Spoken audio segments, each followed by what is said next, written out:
The urge to self-harm can be really strong, but there are actually some strategies that you can be using to help you stay emotionally strong through those urges. I'm going to share some of them with you today. Hey, I'm Mallory Grimste. I'm a teen therapist and I love making these mental health videos. So let's jump right into the 6 ways that you can stay emotionally strong when you want to stop self-harming. Each of these strategies are things that you can do before the urge even pops up. And over time, they'll have a long-lasting effect. We call these emotion regulation strategies, and ultimately, they're all about your routine self-care. Everybody needs sleep in a different way. There are some people who can totally get by on 4 hours of sleep. I am not one of them. I don't know how y'all do it. Let me know in the comments below, please.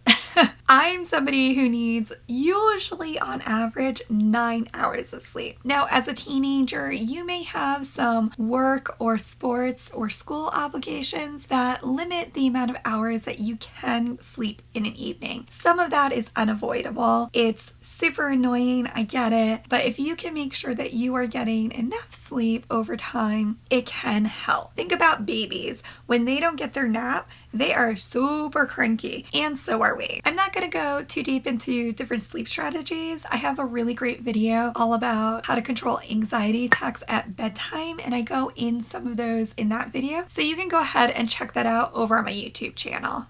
If you meet with your pediatrician or a naturopath or some other medical professional and they've prescribed you some sort of medication to take, please take that as prescribed. And if you're not, let them know. Anytime that you are taking some sort of supplement or drug or medication, it has a biological impact on your body, which can have an impact on your mood and how you experience your feelings. This means that yes, some medications can actually improve or worsen self-harm urges. So you just want to be considerate if that is having an impact. And if you're not taking your medication as prescribed, that can have an impact too. Now, this also means please don't take any illicit or unprescribed medication. So if your friend has a prescription from their psychiatrist and it's there to help with their depression, just because you have depression doesn't mean that you should take their medication. First of all, it's illegal. Second of all, it can really have an impact on what dose they're prescribed and what dose they would prescribe you, or if a different medication would be prescribed entirely based on your particular health.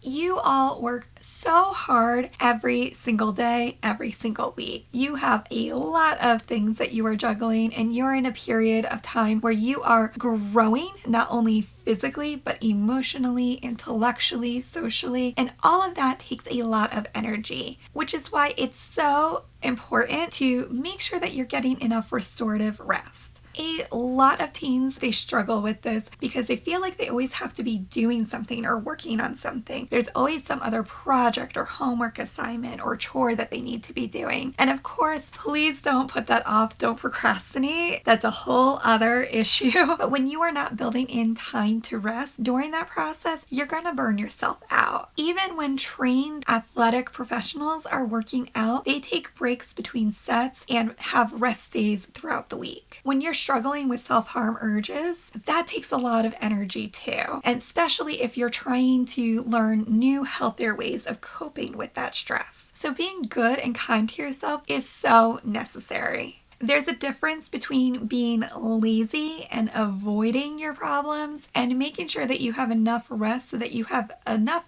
energy moving forward to cope with those self-harm urges as they occur.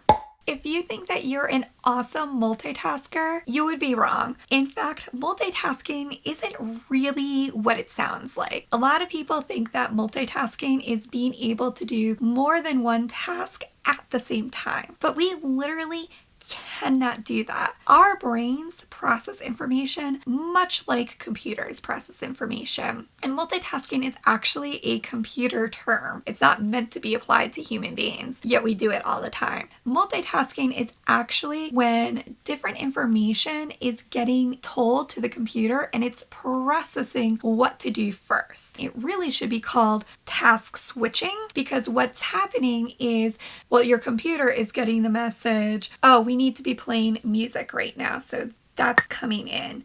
And at the same time, your Google Doc is open and you're working on your school paper. So that's coming in.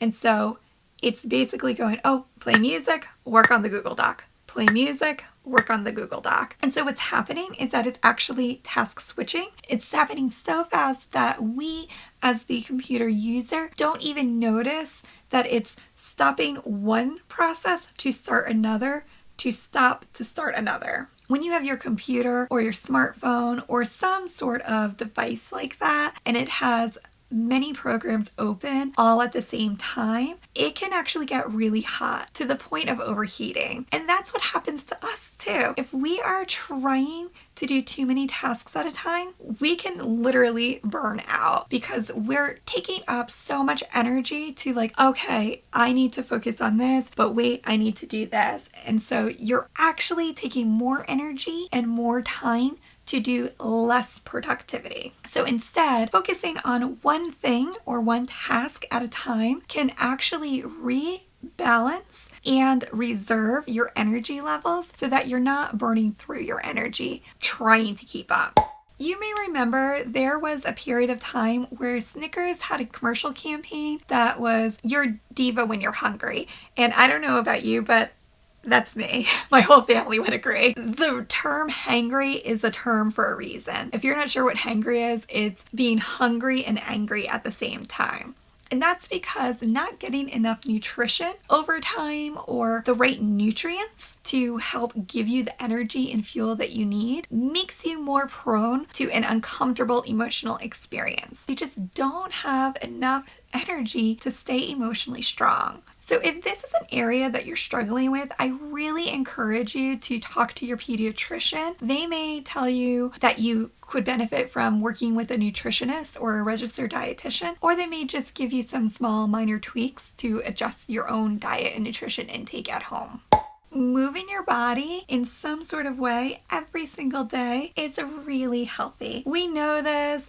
We have the presidential fitness test here in America. It's a known scientific fact that exercise can improve your mental health and well-being. I love the movie Legally Blonde because Elle's winning defense in that movie is that exercise gives you endorphins and endorphins make you happy. And that's absolutely true. So moving your body in some sort of healthy way can actually help you stay emotionally strong over time. You could even start with some pacing or some minor stretching. Always consult with a trained medical professional or a fitness professional to see what strategies would work best for you. So I know that some of these strategies and ways to stay emotionally strong may feel really boring and tedious. So a really fun way to stay on track with this stuff is to make it into a game. And I've done that with self-care bingo routines, which you can get watching the video on your screen right now. And please make sure that you share this video because you never know who you could be helping. Thanks for watching.